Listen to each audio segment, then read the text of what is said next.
Hello there. Today we're going to be working on the Jarrer or the Preservation Center, the area where we're going to be making candied apples to store away for more long-term storage. Now, this is going to be built in two parts. There's going to be a residential add-on, which is about standard because we're trying to have as many trade-focused houses as possible before we do the proper residential area. And there's also going to be a stone and smooth stone jarring center next to it that's going to be enclosed similar to how like a cooking room would be, just to ensure nothing gets into the process, that everything is stored in a cool room as well. And we're going to bring up the roof a lot more than we usually do, because this entire area is built on the slanted roofs, not the peaked roofs. I'm going to fill in this wall because the wall next to it is going to be the one that is where we're actually doing the preservation, so there's no point in having a window. And we're going to do a 3-high area here. This top area, the third block, is actually going to be part of the next floor. We're going to have a little bit of an attic on this one specifically. Now, you'll notice I'm building up 1 block from the height of the ground. We are going to be raising up part of this area in terraforming just to do the path work, but the area on this side will be the same level as it is now. So now I'm going to do the back wall section, and it's going to be a full layer of stone brick, just so that nothing can get to anything, so that everything is in a cooled area, because stone cools down the room as well. Now, we're going to have not the biggest space, but a walkable area here. And we're going to be using clay jars, which the pots are going to be our stand-in, because they're actual storage in this game now. You don't have to just pretend with like a clay flower pot or a glass pane anymore, which is nice. I'm going to extend this out a little so that we have area of the door, and I'm going to raise this up to 3 blocks so there's some headroom before casting out the roof. And I think I will get rid of just these corners here so I can add stairs to make it more of an even cover. Continuing on, I'm going to need an iron door now. Now that we've got some actual bloomery production, cast iron doors wouldn't be out of the question. This works off of metal hinges, so they could actually hold up the door, but also it wouldn't have these gaps that it has in the game. It would be a solid iron sheet so that it preserves as much cool temperature as possible. Because apples, they go off very quickly after being cut, and you need to cut them, cover them in a simple syrup made of sugar, and then seal them in an airtight jar for our area. And that would turn them into candied apples after about 2 weeks, depending on what recipe you used. Obviously, we don't have lemons, so we need a cool room that's also, like, clean, hence the smooth stone table, where we can split these apples without them going off immediately when we're trying to preserve them. And you could use honey as like a stand-in for the simple syrup, but as the other area is using honey already, instead I'm going to stack these full of a little bit of sugar, and then I'm going to put sugar on the table. There we go. Because you can boil a form of sugar out of apples. So this entire area is going to be self-contained and apple-fueled, essentially, where the pressed apple juice gets boiled into liquid sugar.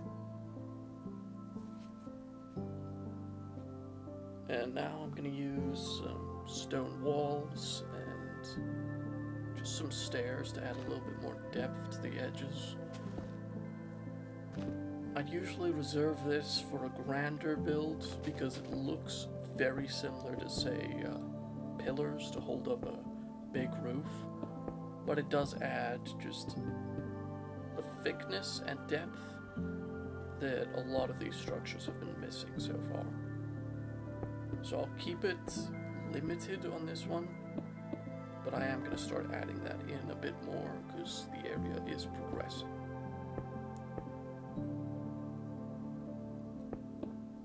So after this and one more build, this area will be working on its metal production as well. But after the next build here, we're going to be working on the vanilla village, just setting up a vanilla blacksmith and a couple other things, maybe a few more market features. But for the most part, after this build and one more that I won't say, I'll show it off a bit later, we're going to be moving on to metalworking, and after that, the residential move. And depending on what you're looking for, I know I haven't done it much so far, there's going to be a bit of a roleplay, like, accent in the next area. I've set up some extra skins for it, with some camera angle cuts, so you can look forward to that if you're into that type of things. And I'll link the original skin creators at the end of the video, but I have heavily modified each skin, just so I'm not ripping off someone's idea. And I'll bring this up one more slab.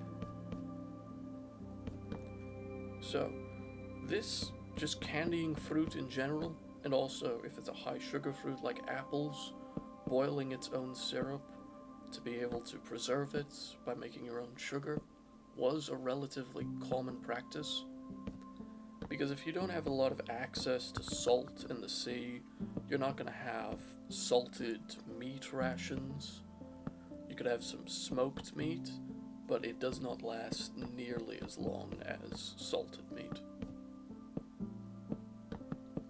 So candying fruit on a freshwater area was the alternative, though a bit more labor intensive, and depending on the season,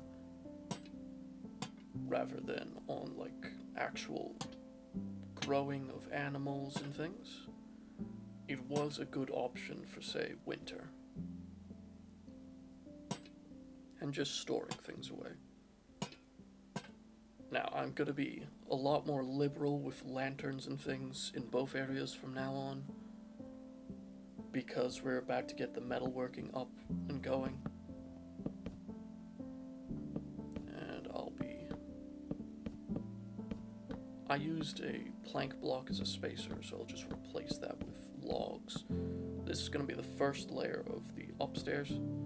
Then I'm going to be using these shelves again, so that we have some extra space on the inside as well, and have like the same look as you would stripped logs from the outside. A little bit more functional. I will be using these shelves as actual shelves at some point, don't worry, and I'll show you some build ideas with that, but for now they're still just a building block for the most part. Yeah, so from the outside it looks like this, which just looks like dressed all around stripped logs, which is a nice look in itself. It just gives a little bit more space. Now I'll need some doors, and I'm just gonna do the set dressing on the inside. Because this is a relatively simple build, and I want to do some planning right after this with terraforming, I'm not gonna do the outro shots. Very few people actually make it this far in a video to see the outro in the first place, so I'm not gonna bother for this one specifically. I'll do one for the next build. But as I'm doing the final steps, for those few that do make it this far, I'm gonna tell you what the next build is going to be. Right after I do the set dressing, like putting up a little table. Filling this in so you don't have people staring at you randomly. And no, that would view too much. Need trapdoors. Where are they? I really wish that the oak trapdoors didn't have the gap in them. I know people would throw a fit if the original trapdoors changed, but still. And I'll put the bed upstairs. And a little crafting with 2 sets of chests, one on this side, so I can put a lantern, and one on this side near the door. So this has a bigger space than usual. Of course, it's a slab like pattern, so I'll need to frame it out like this on each and build it up like this. You could add extra storage as well. I'm not particularly in the mood. There we go. So that's the set dressing done. So after this, we are going to be making a brewery over by the river, so it has access to fresh water. We're going to be using the grain from the wheat fields mixed with the apple juice to make an apple cider by mixing grain spirit with, like, low-proof grain spirit with apple juice and then fermenting it a second time. I know you could just ferment apple juice, but that makes a different type of cider that I'm looking for. This one is going to be a little bit stronger than usual because you have a pre-distilled. We're not going to boil, but we are going to almost freeze using a saltwater cooling trick that was available at the time to get about a 12% grain liquor. There we go.